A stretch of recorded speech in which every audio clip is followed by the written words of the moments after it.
ഇന്ന് രാവിലെ ദോശയാണ് കേട്ടോ. അപ്പം ഞാൻ സാമ്പാർ ആദ്യമേ ഉണ്ടാക്കാമെന്ന് വിചാരിച്ചു. അപ്പോൾ സാമ്പാർ പരിപ്പ് വേവിച്ച് വെച്ചിട്ടുണ്ട്, 2 പച്ചമുളക് ഇട്ട് പരിപ്പ് വേവിച്ച് വെച്ചിട്ടുണ്ട്. ഇനിയിപ്പോൾ ഇതിനകത്ത് കഷ്ണങ്ങളൊന്നുമില്ല, ഉരുളക്കിഴങ്ങ്, തക്കാളി, പിന്നെ എന്താ, പിന്നെ അല്ലറ ചില്ലറ അതും ഇതൊക്കെ എല്ലാം ഈ പെട്ടെന്ന് വേകുന്ന ടൈപ്പ് സാധനങ്ങളാണ്. അപ്പം ഞാൻ വിചാരിച്ചതെല്ലാം കൂടി എണ്ണയ്ക്കകത്തേക്കിട്ട് ശരിയാക്കി എടുക്കാമെന്ന്.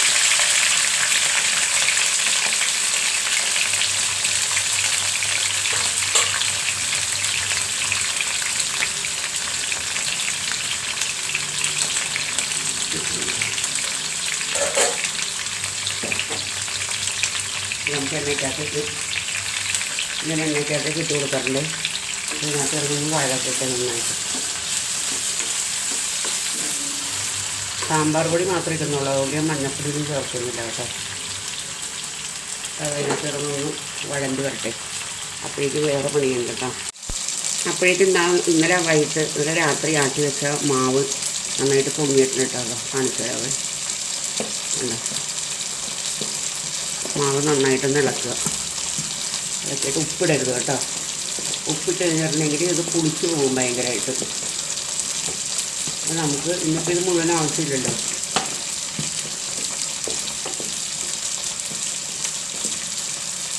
അപ്പോൾ കാണിച്ചു തരാം കേട്ടോ. എനിക്കൊരു അളവ് പാത്രമുണ്ട്, ആ അളവ് പാത്രം വെച്ചിട്ടാണ് ഞാൻ ദോശയ്ക്കൊക്കെ മാവ് എടുക്കുന്നത്. കാണിച്ചു തരാം.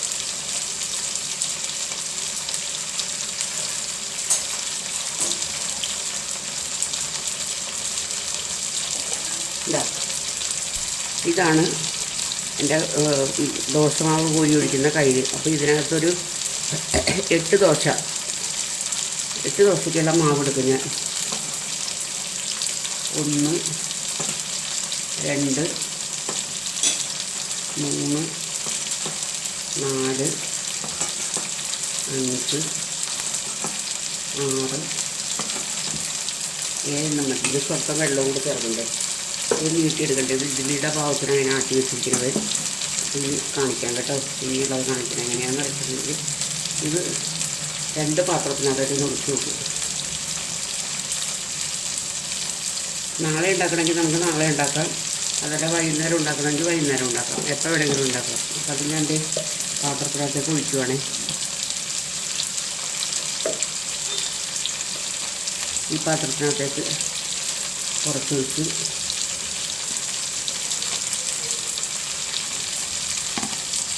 ഈ പാത്രത്തിനകത്തേക്ക് കുറച്ച് വെച്ച്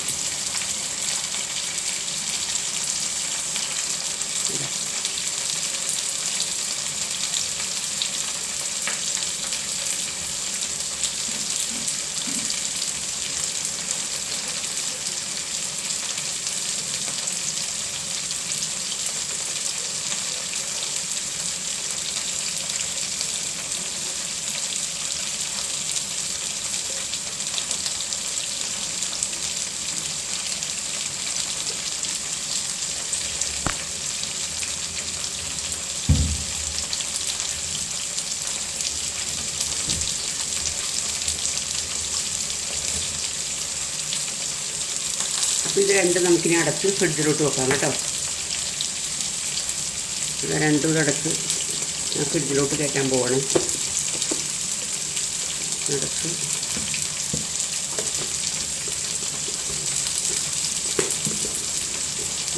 രണ്ടാമത്തെ അടച്ച്. അപ്പോൾ ഇതിനകത്തേക്ക് ഇനി ഇപ്പം ചുടാനുള്ള എടുത്ത് വെച്ചില്ലേ, അതിനകത്തേക്ക് നമുക്ക് കുറച്ച് ഉപ്പിട്ട് കൊടുക്കാം.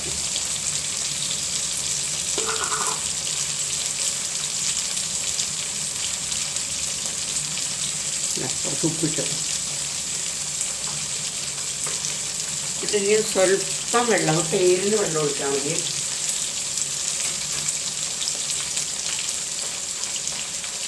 വെള്ളം ഒഴിക്കണം കണ്ടോ, അല്ല അത്ര വെള്ളം മതി.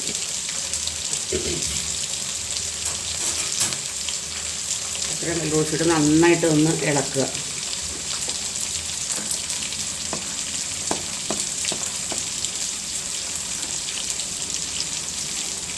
കണ്ടോ ഇതിൻ്റെ പരിവം കണ്ടോ.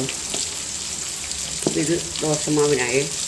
ദോശമാവ് ചൂടാനിട്ട് കുറച്ച് താമസമുണ്ട്, അതവിടെ ഇരിക്കട്ടെ. അപ്പോഴേക്കും ഞാൻ ഇതൊക്കെ എടുത്ത് വെച്ചിട്ടേക്കാം. അല്ല, ഇതിനാവശ്യമുള്ള ഉപ്പിട്ട് കൊടുക്കുകയാണ് കേട്ടോ. ഉപ്പിട്ട് നന്നായിട്ട് ഇളക്കുക. വെന്തിട്ടില്ല, നന്നായിട്ട് വേവട്ടെ. ഇങ്ങനെ ചെയ്യുമ്പോൾ വേറൊരു ഗുണം കൂടി ഉണ്ട്. വെണ്ടയ്ക്കൊന്നും പൊടിഞ്ഞു പോകില്ല. സാധാരണ സാമ്പാർ ഉണ്ടാക്കുമ്പോഴത്തേക്കും എല്ലാവരും ഒരുമിച്ചിട്ടല്ലേ കഴിക്കുന്നത്. ഞാൻ എണ്ണയ്ക്കൊക്കെ വാട്ടിയിടുന്നത് എപ്പോഴും. ഒന്നുകൂടി കിടക്കുന്നത് വേവട്ടേക്കാം. കഷ്ണങ്ങൾ വെന്തിട്ടുണ്ട് കേട്ടോ, നന്നായിട്ട് വെന്തിട്ടുണ്ട്. കാണുമ്പോൾ തന്നെ മനസ്സിലാവുന്നില്ലേ? അപ്പോൾ ഞാൻ ഇനി ചെയ്യാൻ പോകുന്ന സാമ്പാർ കൂടി ഇട്ട് കൊടുക്കാം നമുക്കിതിനകത്തേക്ക്. ഞാൻ വേറെ പൊടികളൊന്നും ചേർക്കുന്നില്ല കേട്ടോ, സാമ്പാർ പൊടിയും കായപ്പൊടിയും മാത്രം ചേർക്കുള്ളൂ. സാമ്പാർ പൊടി ഇത്രയും ചേർത്ത് കൊടുക്കാം. ഈ പോരെങ്കിൽ നമുക്ക് വേണമെങ്കിൽ ഇട്ട് കൊടുക്കാം. കായപ്പൊടി ലാസ്റ്റിടാം കേട്ടോ. ഇതിൻ്റെ പച്ചമണം പോകണവരെ നമുക്കൊന്ന് പതുക്കി ആക്കി കൊടുക്കാം.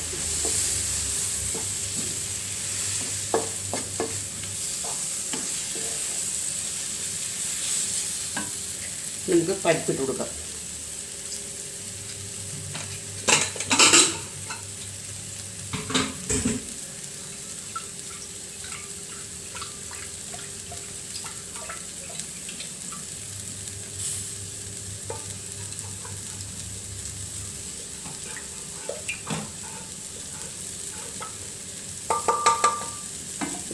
പരിപ്പ് ഒഴിച്ച് കൊടുക്കുവാണേ.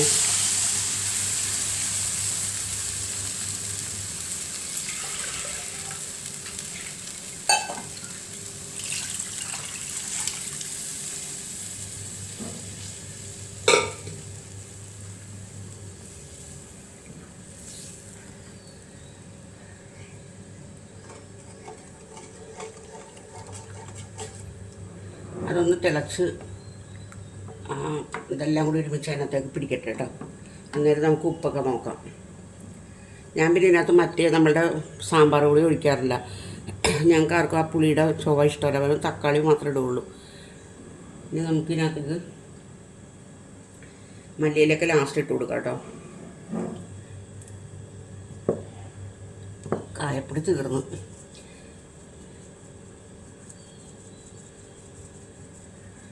എനിക്ക് സാമ്പാർ ഇത്തിരി കായപ്പൊടിയൊക്കെ കൂടുതലുള്ളതാണ് ഇഷ്ടം.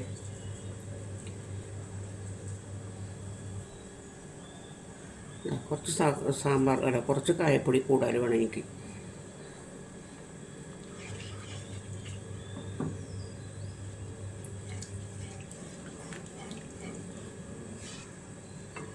നമുക്ക് തിളക്കട്ടെ കേട്ടോ. ഇനി സാമ്പാർ നന്നായിട്ട് വെന്തിട്ടുണ്ട്. അപ്പം ഞാനിത് ഇറക്കുകയാണ്. ഇതിന് കടുക് പൊട്ടിക്കണം, അത്രേ ഉള്ളേ. കടുക് താളിക്കേണ്ട ചട്ടി അടപ്പത്ത് വെച്ചിട്ടുണ്ട്. നമുക്ക് കുറച്ച് കടുക് ഇട്ട് കൊടുക്കാം കേട്ടോ. എന്താ, കുറച്ച് കടുക് ഇട്ട് കൊടുക്കാം.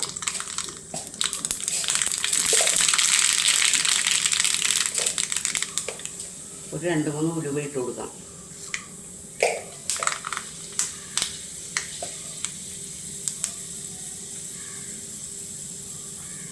കുറച്ച് ചുമന്നുള്ളി,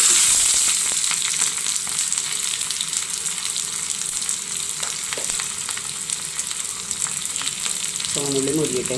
നമുക്കിതിനകത്തേക്ക് കറിവേപ്പില, ചുമന്ന മുളക്, മല്ലിയില ഇതെല്ലാം കൂടി ഇട്ട് കൊടുക്കാം കേട്ടോ. ഒന്ന് നേക്കട്ടെ.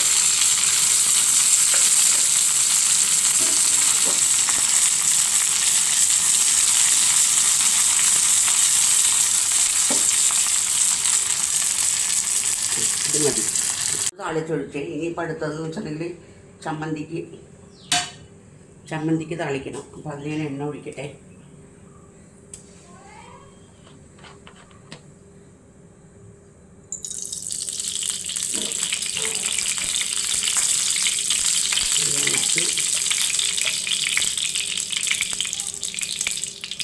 കുറച്ച് കടുകിട്ട്,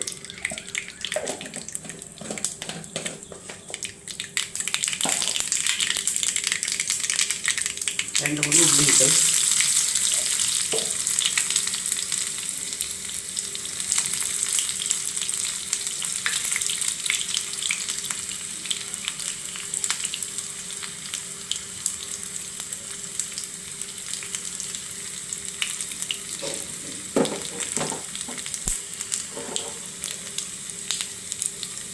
ഉള്ളിയും മരിഞ്ഞിട്ടുണ്ട്. അപ്പോൾ നമുക്ക് കറിവേപ്പിലയും ഉണക്കമുളകും ഇട്ട് കൊടുക്കാം.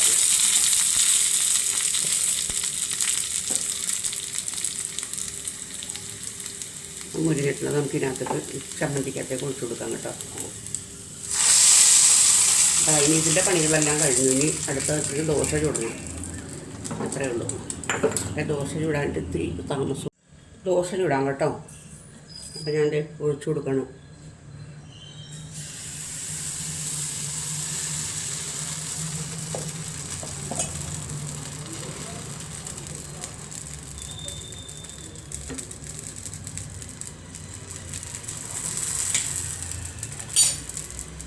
മറിച്ചിടാത്ത ദോശ കേട്ടോ, മൂടി വെക്കാം. മുരിയട്ടെ. ദോശ മുരിഞ്ഞിട്ടുണ്ട് കേട്ടോ. അതിനെടുക്കാൻ പോകണേ. കണ്ടോ, മറിച്ചിട്ടിട്ടില്ല കേട്ടോ. ഇതിനെടുത്തിട്ട് കാണിച്ചു തരാവേ എൻ്റെ ബാക്ക് വശം എങ്ങനെ ഇരിക്കുന്നുണ്ടോ.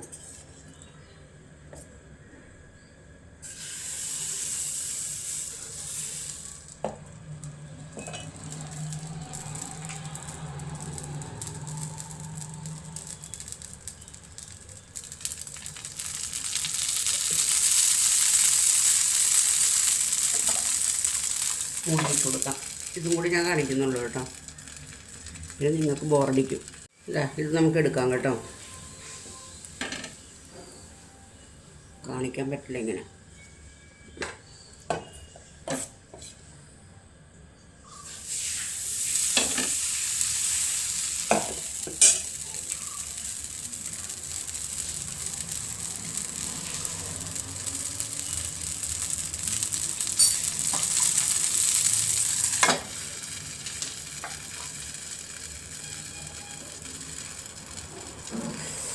കൈ പൊള്ളുന്നു കണ്ടോ, ദോശ കണ്ടോ. ഇതിൻ്റെ മറുവശം എന്ന് വെച്ചാൽ കണ്ടോ, കണ്ടോ, കരിയൊന്നുമില്ല കേട്ടോ ഇത്.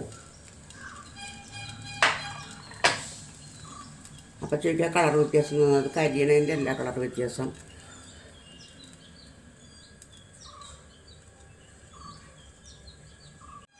എൻ്റെ വീഡിയോ കണ്ടിട്ട് നിങ്ങൾക്ക് ഇഷ്ടപ്പെടുകയാണെന്നുണ്ടെങ്കിൽ എന്നെ ഒന്ന് സപ്പോർട്ട് ചെയ്യുക കേട്ടോ.